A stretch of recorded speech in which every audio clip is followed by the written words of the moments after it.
আজকে আমি মাংসের এই রেসিপিটি করে দেখাবো। তো এই যে আমি মাংসটা ভাজতে দিয়ে দিচ্ছি। আর কেমন আছেন সবাই? আসসালামু আলাইকুম। তো আপনাদের আমার চ্যানেলে স্বাগতম।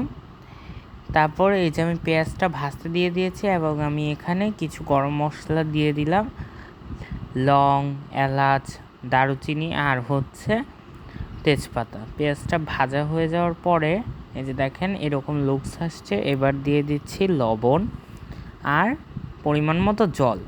এবার দিয়ে দিব আদা বাটা, রসুন বাটা, হলুদ, মরিচ। এবার এটাকে কষাবো। যত বেশি কষাবেন আপনার তরকারির রং এবং স্বাদ ততই ভালো আসবে।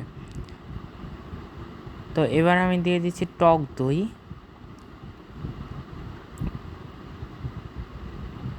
দেখেন এবার মিশাচ্ছি। আর এখানে আমি দিয়ে দিচ্ছি ভেজে রাখা মুরগির পিসগুলা। এবার এগুলা আমি ভালো করে মিশিয়ে নিব।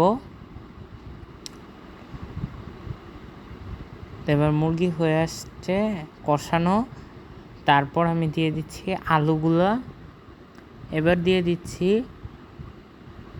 ইউমামির বারবিকিউ সস। আপনারা যে কোনো ব্র্যান্ডের বারবিকিউ সস ইউজ করতে পারেন। এবং আমি দিয়ে দিচ্ছি লেবুর রস।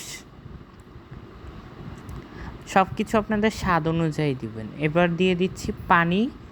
পানি সিদ্ধ করার জন্য যতটুকু পানি লাগে ঠিক ততটুকুই। এবার দিয়ে দিচ্ছি ধনিয়ার গুঁড়া আর জিরার গুঁড়া। তারপরে লাস্টে আমি ঘি দিয়ে সার্ভ করছি।